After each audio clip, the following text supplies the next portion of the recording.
Well, you are in for a treat today. I have Julie Bogart with me, and she is going to be talking about some amazing things that she's been doing. She is an author, and she is coming out with a new book called Raising Critical Thinkers.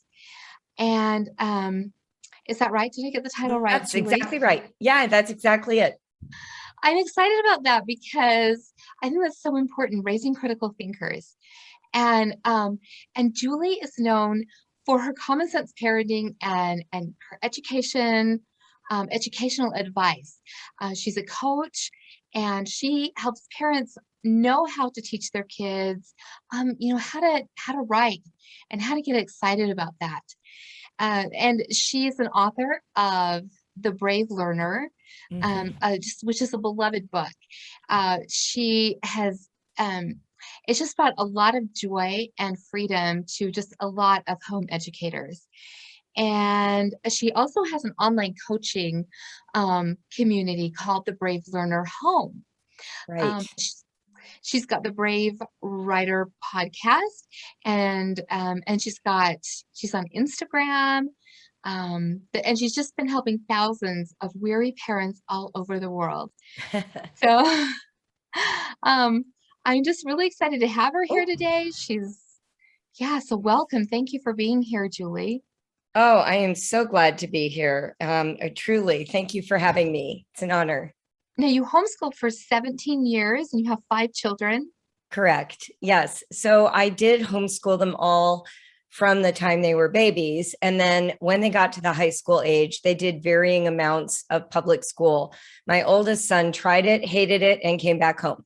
Then I had a daughter who did part-time enrollment. She took things like French and acting and chemistry, but then she did everything else at home.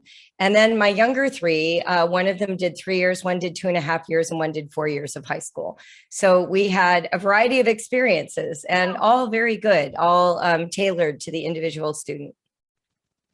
Now, you've also taught college freshmen at Xavier University. Yes, that's And here in Cincinnati. So I have my master's degree from there, and I worked as an adjunct professor for a couple years and really enjoyed that. It was fun working at the college level, and I was teaching a content area. I wasn't teaching writing, but I started the class. I would always say, "You're getting a twofer. I'm actually going to help you become much better writers, so that all the other classes you take will be a snap." And that was really fun. So I loved it. I found that in college that you can just it's easy to move your way through college if you know how to write. That you That's can right. even if you're not sure what they're asking, you can, make it sound great and be able to get through. And You can always so, find your angle, right? So one of the nice things about writing, and I was never great with multiple choice testing because I could see my way around the corner of every answer. Like, well, in this circumstance, some aspect of this thing is also true. Writing allows you to do that. It allows you to really put your own thinking process on display, and it allows for a lot more latitude in the discussion about what you're learning. At least, I mean, that's how I feel about it because I'm a writer. yes, But I essay always loved questions are it. so much more simple, aren't they? Yeah. Yeah. And especially if you know how to write. And so what a Right. great gift that you were able to give those students. Yeah. And then and then helping parents to help their children to have that kind of those writing skills so that Yeah. they can be successful in Yeah. I so many never, different areas.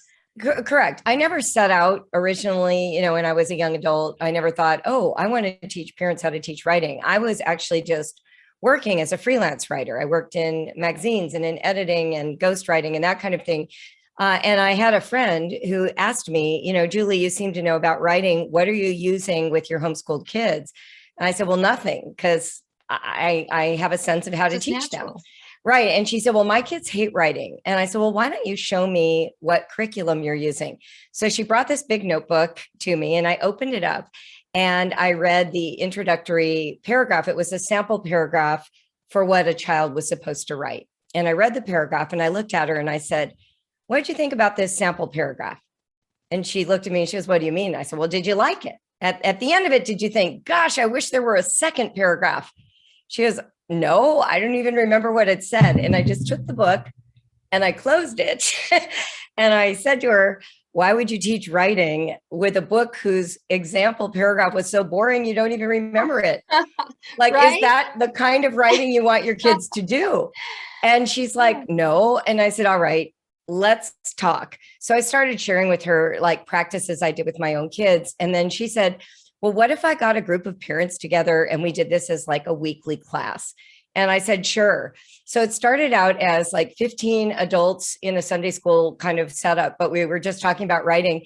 And 7 weeks later, there were 40, and it included teachers. People just started coming. And I was just using like professional writing skills to teach writing and teach parents. My mother is a professional author. She's written 75 books, and I grew up around professional writing.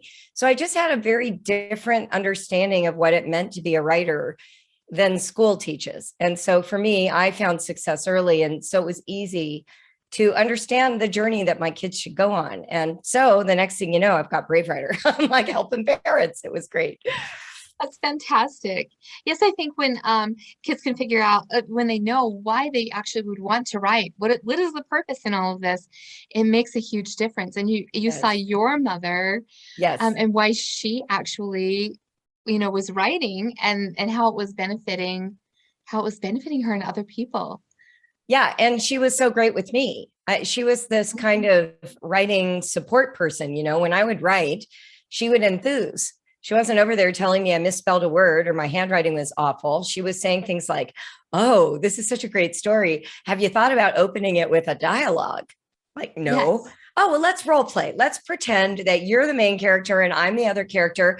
And let's just have the conversation and then we'll just write it down. It was like mind Yes. blowing. I was like, oh, well, there's a way to write I didn't know about. So, yeah, I had that kind of support as a kid. So I love that. So it's just kind of even been generational Truly. that generation of writers And it's full that's circle now. fantastic. She works inside Brave Writer teaching writing. So now she's Really? like a member of our writing coach team, and she has this series of classes that she teaches year round and loves it. She's 83 years old, and it's just kind of a delightful end of a career kind of experience to hang out with kids Yes. and coach them in writing.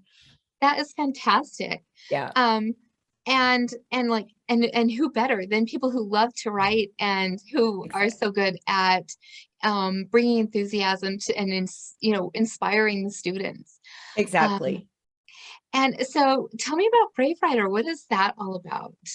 So, Brave Writer is a company whose emphasis has been helping parents feel equipped to write, to teach writing.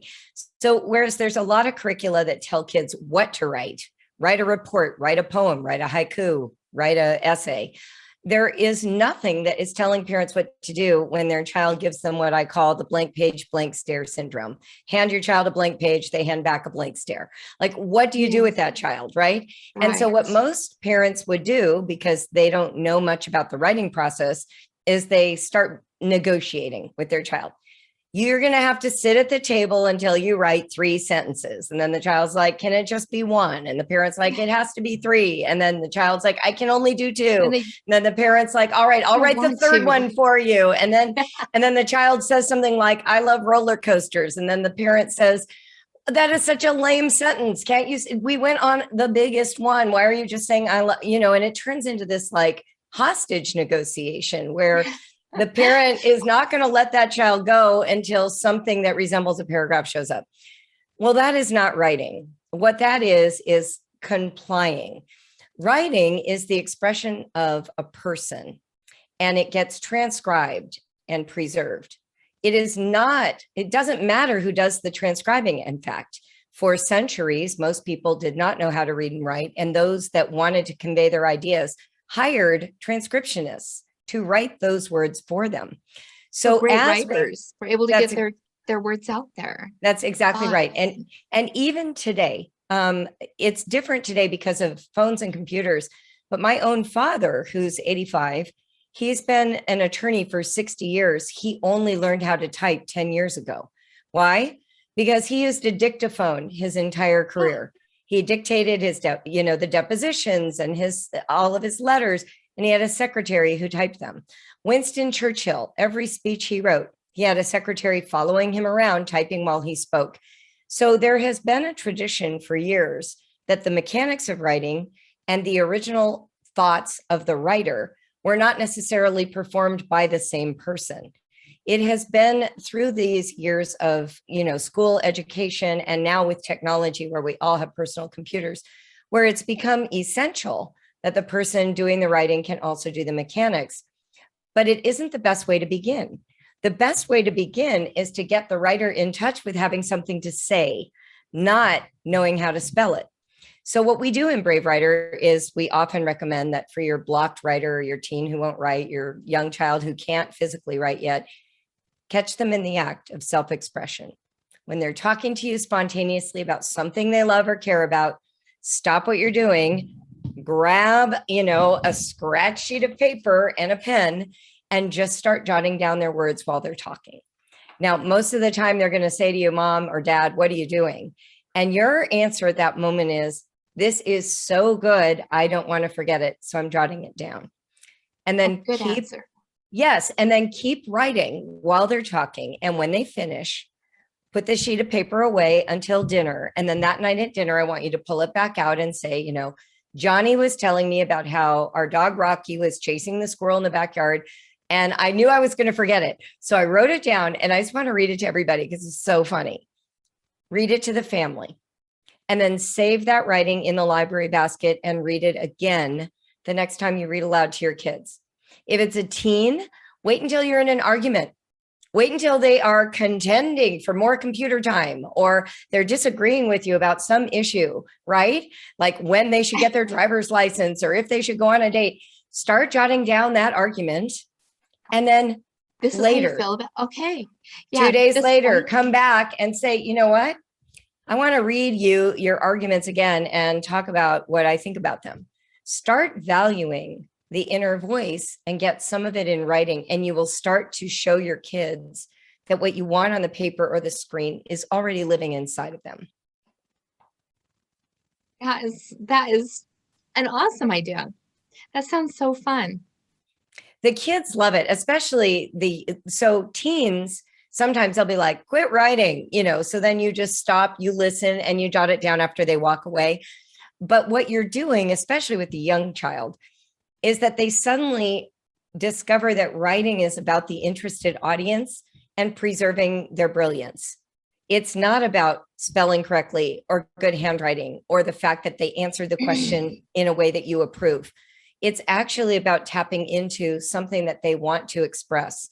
And so when we start by transcribing for them, we actually take away the piece of writing that is usually the most irksome. And we let them get in touch with the part that motivates them eventually to even learn how to type or handwrite or text. And once they tap into that, we can work on the mechanics, using someone else's writing. We can do copywork and dictation from E.B. White, right? And they can start working on it over there while they're still giving full expression to their awesome vocabulary and their good thoughts before they can spell it. That is amazing, because just to have that, just to know that you can just go ahead and that's what authors do too. They do their best, and then you send it, you send your book to the editor and then to the proofreader, and there's all of these checks along the way and everything, and you go back and you edit so many times, and just for someone who's young to get so worried and so caught up in, oh, am I writing this right? What are all these red marks all over my page? It's just like, it just makes you just kind of, yeah, it's just. Well, yes. And most adults have a writing hangover from that experience. In fact, whenever I speak to an audience, like we did before the pandemic, I always ask parents, how many of you feel comfortable with writing? And a very few people raise their hands. Then I'll say, how many of you, if I asked you to write right now, would feel nervous? And almost the whole room. And so then I say to them, if the methods that you were taught with all through your schooling years led you to feeling unconfident as a full-grown adult right now, why are you using those same methods again with your children? Yeah. The way writing, shut your kids down, why are you still doing that? Exactly. Because that's all we know, right? Right. It's a method that is oriented towards grading not towards self-expression. And so whenever you put self-expression in an environment of critique, you shut it down. I mean, we know this. So grading is not a great way to learn to write.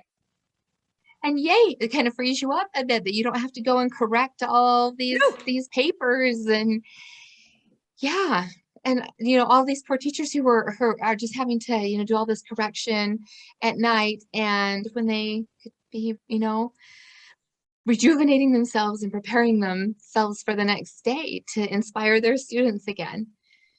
That's right. In fact, there's a study done a long time ago now. It felt recent at the time, but in the late 1990s by a pair of researchers, Knobloch and Brannon, who did a study to see what the effects of red marks and margin notes were on the improvement of student writing in high school.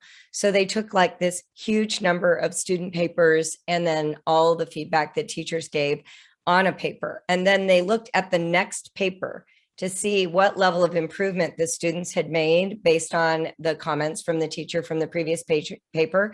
And their conclusion was there was no relationship between teacher remarks and the next paper. There was no improvement. So if you think about it, and my kid's dad was an English teacher, he would spend 16 hours on a weekend grading papers, and it didn't actually improve anyone's writing. Isn't that incredible? That's In Brave so sad. it's so sad. Hours. Yeah, because the problem is the feedback was vague. First of all, if you've got 125 papers to grade, you can't give a lot of meaningful comments. So they put things like a squiggle line, or they write passive voice, or they put a question mark in the margin. It's like code, right? And at the time that the child gets that feedback, it is specific to a paper that they're never going to rewrite. So it's just information on a paper that they can't improve. So the next time they're writing, they don't have any meaningful way to take what they heard about the last paper and apply it to this entirely new context. In Brave Writer, when we do our online classes, they get 2 and 3 passes at the same paper, and we engage every single sentence. And we write like a reader, not like a grader. So our writing coaches will say things like, wow, that opening sentence really drew me in. I was shocked and surprised to learn X. Can you help me understand why? So it's like a dialogue. So then the child is going to come back and say, oh, well, here's the missing piece of information that you're asking about. And then the instructor is going to say, well, let's tuck that in right over here. I think that would really enhance this area. So it becomes this like meaningful co-creation at that point where the reader is actually giving insight into what worked, into what's missing, and into what they can add that will enrich their communication power, not just living up to a rubric. Yeah. And how encouraging to have someone who's listening to you. That's right. Rather than just being critical and just marking red on your paper. You got it. That's it. Exactly. Yeah, I used to not do my other work in school, and I was just I grew up in a rural school, and so we had three different grades, all in one room, and so the teacher was distracted with other grades and things, and so I would just really just not do my work, and I would just get out my writing, and I would just write stories about my friends and me and our adventures. I love it. And I just do my work really fast and mark whatever down really fast. And then I get onto my writing. And for me, I love to read. I loved to write, but I was somehow able to find that where but then they would give me assignments, and they would be you'd have to go get your story starter. And I was like, none of these are interesting. I don't want to write about bubble gum. I don't want to write about I went to this amusement park. What did I do there or something, Right. And so this is fantastic. What a great service that you are giving to people. It's fun. To children and to the parents too. Yes. Well, one of the things that is interesting to me is that once you start giving respect and honor to a child's self-expression for writing, it actually enhances the parent-child relationship. So the little subversive piece of the entire experience is that you're actually building a more effective communication between parent and child, and it impacts other areas. We've heard over and over from parents that they suddenly understood better how to support them with math, or they found themselves being the Right. recipient of the inner thoughts of their child because they've proven that they're a trustworthy place to put those thoughts. So there is kind of a relational piece to this that goes beyond just getting the skills down so that you are successful in school. And Right. I think that's the staying power of Brave Writer. I think the reason parents really enjoy our program is that it takes that holistic approach. It's not just, getting through and getting done. And it's just starting with one subject, showing you how that you can do that with all these other subjects. That's And right. what a again, what a wonderful gift to give children and to give parents who are trying to figure out how to do this whole thing when Right. it didn't really the way that they grew up wasn't really the way that inspired them to continue writing. So art, sometimes everyone's afraid to Right. make art, unless they've had some kind of success where maybe they did a little bit better than somebody else or something, then they have maybe some confidence. But otherwise, Right. it wasn't that everyone in the classroom was inspired to be, to be the creators. Um, Right. and the same with, math and all these different things. You're either good or you're not good at it. Right. Right. Exactly. And I had a wonderful teacher who encouraged me, and she would have me read my stories to the class. And then the class, she'd just give me a few minutes at the end of the day, and she would let me read the next installment. And so the kids loved that. And so it was so encouraging to me. I was like third grade or something like that. And then the kids started checking out my little books that I wrote about as at silent reading time, and that was so encouraging to me. And they were just, I not that it was great writing or anything. I mean, I don't know, it was just fun. And so, like, I just think that there's so many ways that you can inspire, like you're saying, that you can bring out that writing at dinner. And this is what, Tommy was saying about, the was it the dog in the backyard was Yeah. chasing Right. the Exactly. squirrel, and yeah, just getting them started that way and excited about it. Encouraging that love of learning Right. and all is huge in these It years, is. instead of just Right. yeah, just knocking all of the wonder of writing out of them, I think. Yeah. And And that's oh, oh, go go ahead. ahead. I was No, just go going to ahead, say Anna. it does have application across the subject. So what we're really looking for is connection. So when you are raising a child and you're home educating them, or you're a parent who participates in their education, what we're always looking for is what activates the want to. It's not just about the should, right? Parents are so big on, oh, life is hard when you're 18. Once you're an adult, you won't get away with X, Y, or Z. But the truth of the matter is, the most meaningful lives we lead, even as adults, are those that we want, where we make choices and we commit to them. Yes, there will be hard work, but there is an outcome we value. When a child is asked just to do rote homework, or just to do a page of math, or to, diagram a sentence, and they have not made any meaningful connection to their own life for today, not just some distant date in the future like college, but like, how is this beneficial to me today? Without that, learning becomes drudgery. It just becomes studying for its own sake and pleasing a parent or a school teacher. And that's why you have a lot of kids who say they hate school. I remember we had these neighbors across the street, and their two daughters were good friends with my daughter. And those girls went to school, and Johanna was homeschooled. And in fourth grade, at the end of the school year, they had this bonfire going. And so my kids were eager. They ran across the street to go join in. And the girls were feeding all of their schoolwork into the fire to burn it at the end of the school year. And Yeah. Johanna came home crying. And she said to me, why would they do that? Why would they get rid of all their schoolwork? Well, by contrast, everything Johanna had done, we had put in clear page protectors. We kept it in a notebook. We had had a celebration at the end of the year where we displayed it and paged back through, and we're proud of everything she had done. And I said, well, the difference is in school, it's being done to them. They're at school for the purpose of fulfilling the goals of the school board, which is fine, but they don't feel personally connected to those papers. Whereas It was you a have do, to thing. right. You chose what you were going to read. We discussed what poetry you would write. We picked passages to copy that you thought were neat. We went on a field trip that you selected. Like there's a level of investment that made the learning personal. I really think that's our aim when we're raising kids.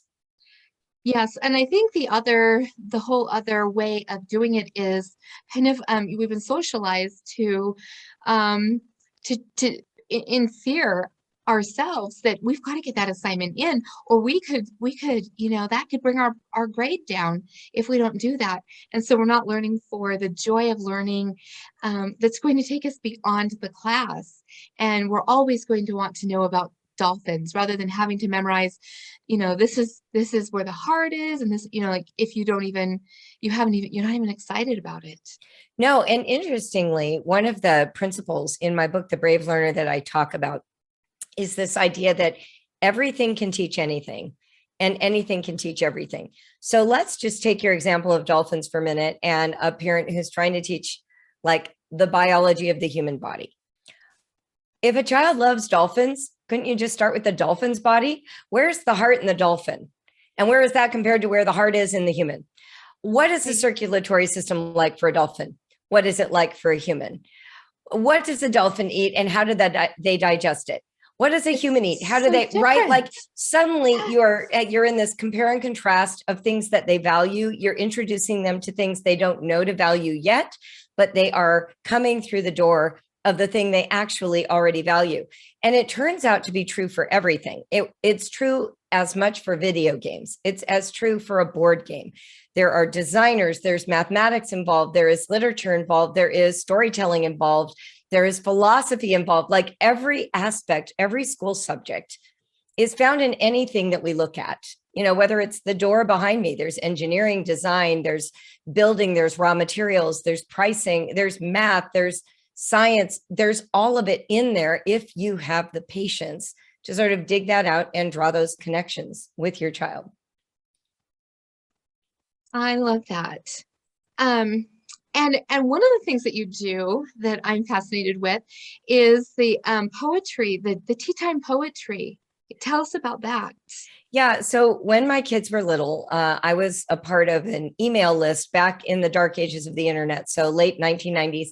And there was a mom who was talking about how she taught her child all these geography terms over tea.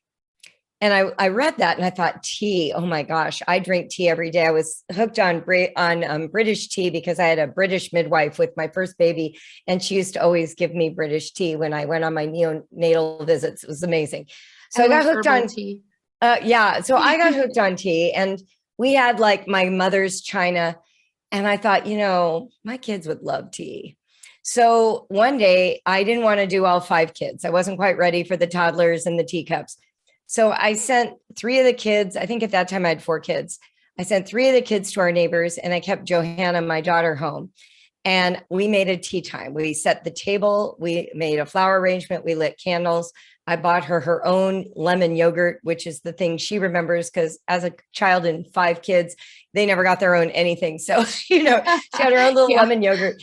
And I pulled out Leon Garfield's Shakespeare stories. And she was like in 3rd or 4th grade. And we read Midsummer Night's Dream. And it was magical. She was just completely enthralled. And I was like, I love poetry. And every adult I know tells me poetry is horrible. And I don't want my children to grow up with this bad attitude about poetry. So the next week, I did the same thing. We set the table, we made the flower arrangement, we lit the candles, we made some kind of like oatmeal muffins, and then we made tea. And I just stacked children's poetry books all over the table.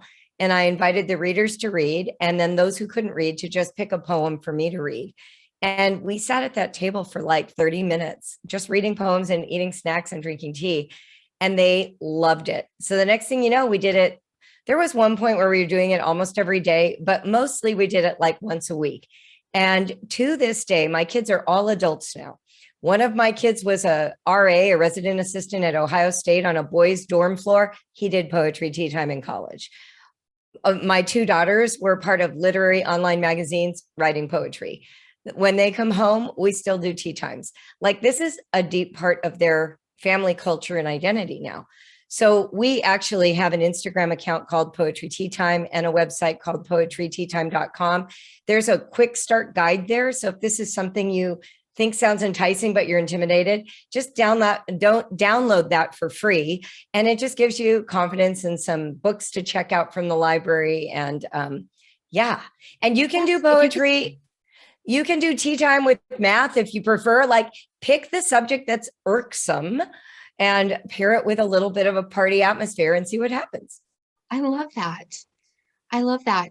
Maybe you could send us the direct link to I will. the tea party so I that will. And you can find it below Perfect. in the video. I'll put it right there. And yeah, I really wanted my children to love poetry too. And so we would read poetry when they were small, and then we still do. But we kind of have we have our older children and our younger children. And so when, it was, 10 or 15 years ago, we had a poetry wall, and it was just a hallway.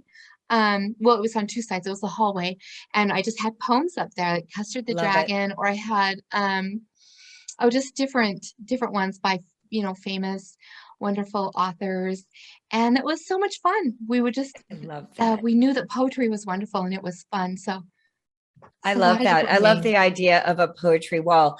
I remember one of my friends, I didn't do this, but she created what she called a poetry. So she put a tree on their wall in like their homeschool room.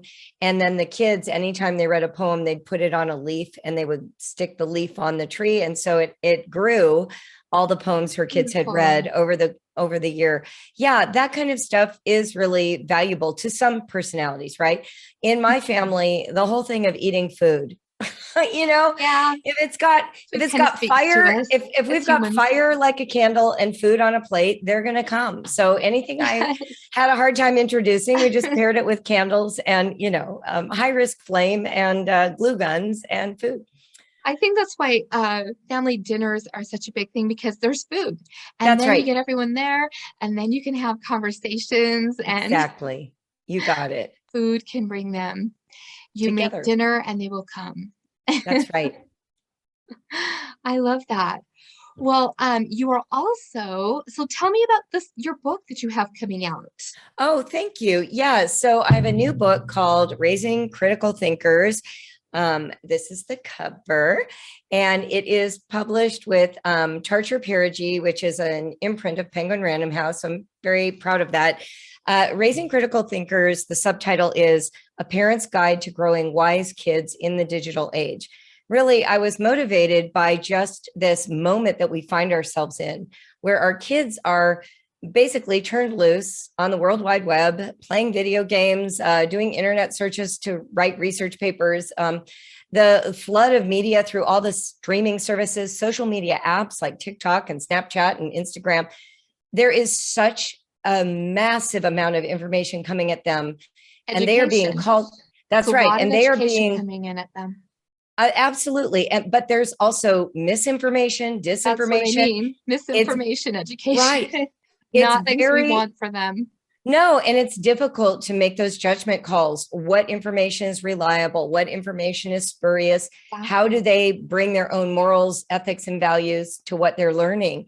And so this book actually traces the critical thinking experience. I use data and research from a variety of theorists and really great writers and thinkers, but I'm telling it in a very accessible way for parents, using storytelling and anecdotes additionally.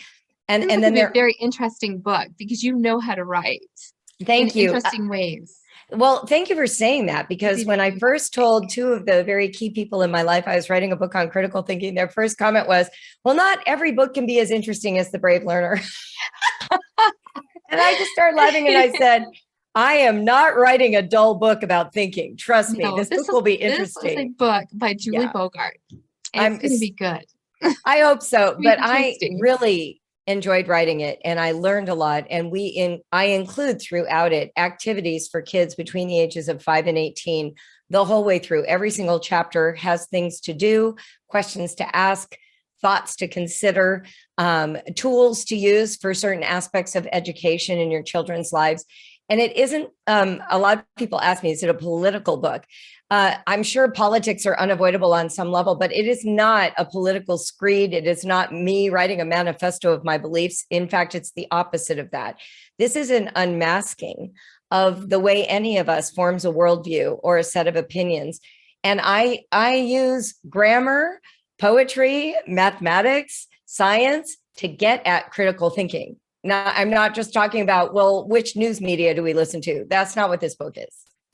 And so you inspire you, well, you're teaching parents how to do that with their children then That's also. exactly it. That's right. And then how that is refracted through the digital space. So you have, those two layers. There's a whole section in there on, I have two whole chapters dedicated to reading, for example. There is a common misconception that if you read well, you'll be well educated. If you read well, you will gain a lot of information, but that doesn't make you well educated. Reading actually can prevent good critical thinking because we get to be comfortable when we read. We can decide what to read and what not to read. We can skip the statistics if they don't mean anything to us. We can determine that we don't trust this author, so we read with antipathy to their argument. Reading is under our control.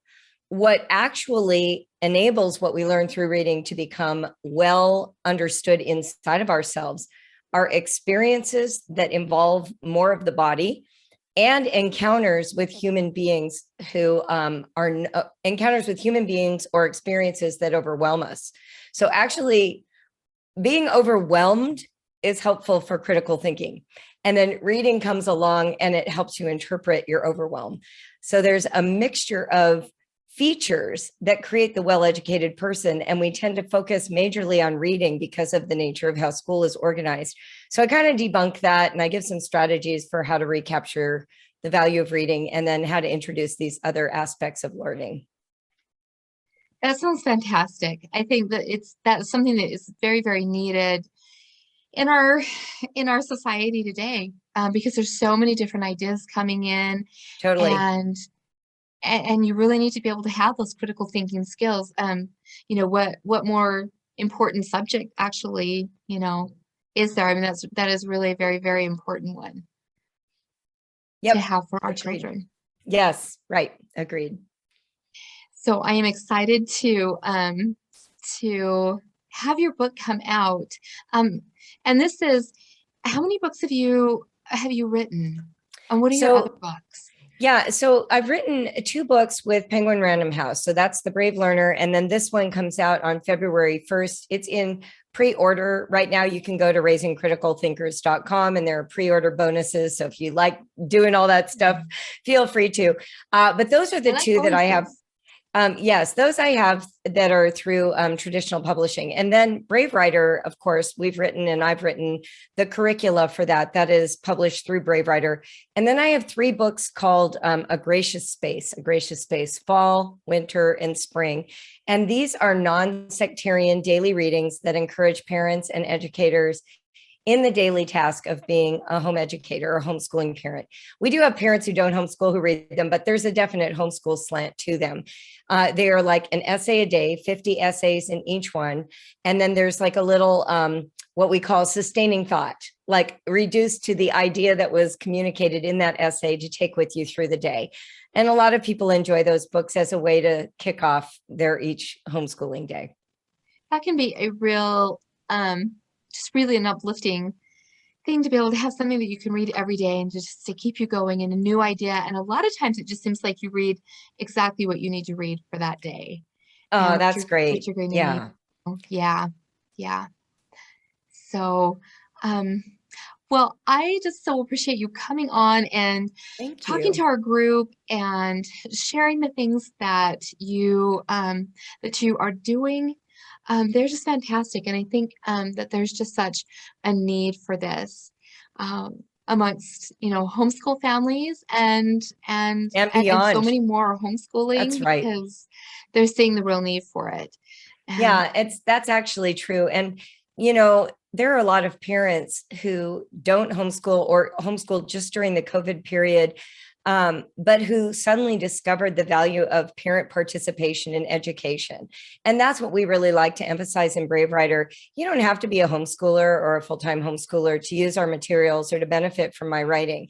It's really a method of being an invested parent in your child's education, whether it's after school, on the weekends, or full-time. So just feel welcome at whatever level you're involved with your kids, and pick up an idea or two and enrich your children's education, because they look to you first. Teachers are awesome, but they will always learn the most at the dinner table.